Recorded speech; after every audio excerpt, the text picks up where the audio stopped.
आप देख रहे हैं Urdu news TV.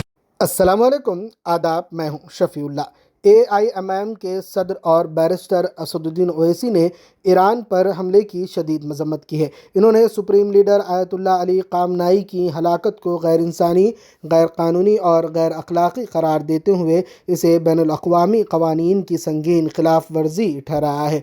Barrister Asaduddin Owaisi ने इस बात पर जोर दिया कि जंग का फौरी खात्मा होना चाहिए और इन्होंने हुकूमत हिंद पर जोर दिया कि वो कशीदगी कम करने और अमन की कोशिशों में तामीरी किरदार अदा करे। इन्होंने उम्मीद जाहिर की कि भारतीय जनता पार्टी BJP की क़यादत वाली मरकज़ी हुकूमत ऐसे गैर कानूनी तशद्दुद और आयतुल्लाह ख़ामनाई के कत्ल की वाज़ेह तौर पर मजम्मत करेगी। इस हमले को बुज़दिलाना और सफाकाना करार देते हुए इन्होंने कहा कि स्कूल जाने वाले बच्चों समेत मासूम शहरियों का कत्ल इंतहाई अफसोसनाक है, जो इंसानी हुकूक का राग लापने वालों के मुनाफिकत को बेनकाब करता है। इन्होंने ये इंतबाह भी दिया कि अगर जंग जारी रही तो आलमी सतह पर पेट्रोलियम मसनूआत की कीमतों में इजाफा होगा, जिससे पूरी दुनिया की अवाम मुतासिर होगी। सबसे पहली बात तो यह है कि ट्रंप ने और बेंजामिन नेतन्याहू ने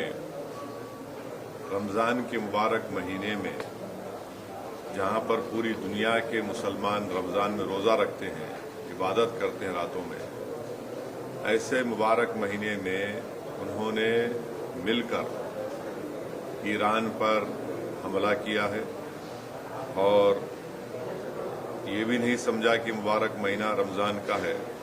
मगर खैर वो तो इंसानियत को नहीं मानने वाले हैं बेंजामिन नेतन्याहू, और जो हमला हुआ ईरान के ऊपर हम उसकी मजम्मत करते हैं। और ख़ास तौर से जब जनीवा में बातचीत के ज़रिए से एक ब्रेक थ्रू हुआ था और हो सकता था कि अगर वो बातचीत को मान लेते तो जितने न्यूक्लियर स्टॉक पाइल्स थे ईरान के पास वो शायद इस्तेमाल नहीं होते।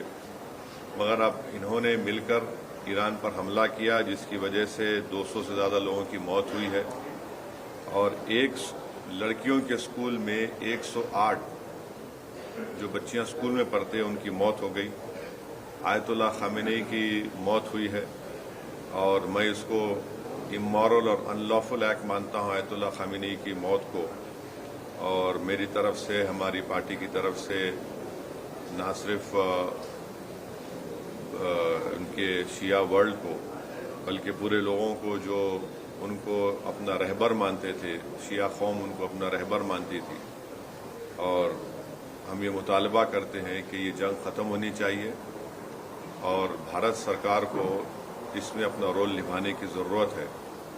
और हम उम्मीद करते हैं कि मौजूदा BJP की सरकार आयतुल्लाह ख़ामेनी की मौत को कंडेम करेगी, इस जंग को रुकाने की पूरी कोशिश करेगी, क्योंकि याद रखिए कि 10 मिलियन के करीब भारत के नागरिक गल्फ कंट्रीज़ में काम करते हैं।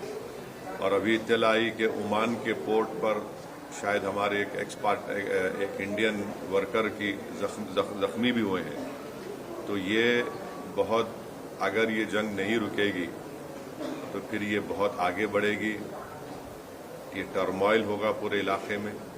और आपको अंदाज़ा भी नहीं है कि कई भारत के लोग जो उम्रा करने के लिए गए हैं और वो ट्रैवल एजेंट के ज़रिए जाते, पैसे देते 2 दिन मक्के में या 3 दिन मदीने में, अब उनके पास पैसे नहीं है, वहाँ पे फ्लाइट ही नहीं उड़ रही है वहाँ पे। तो कितनी परेशानी हो रही है। और साथ ही साथ आप ये भी बात जानते हैं कि हमारे जो पड़ोसी मुल्क है और जो इजराइल है, ये दोनों मुल्क अपने पड़ोसियों को चैन से जीने नहीं दे रहे।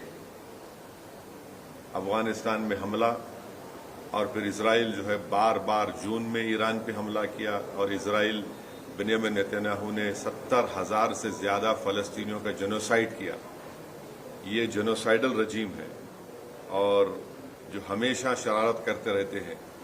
तो ये मेरे एहसासात हैं अपनी पार्टी की तरफ से, और मैं उम्मीद करता हूं कि हमारी गवर्नमेंट ऑफ इंडिया ख़ामनाई की मौत की मजम्मत करेगी।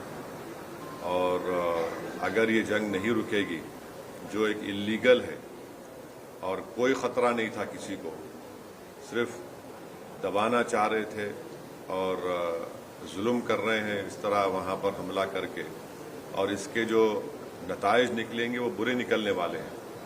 हम लोग अंडर एस्टिमेट कर रहे हैं, ये ख़त्म होने वाली नहीं। अगर ट्रंप और नेतन्याहू समझ रहे हैं कि रजीम चेंज होगा ईरान में, मैं नहीं समझता कि रजीम चेंज होने जाने वाला है।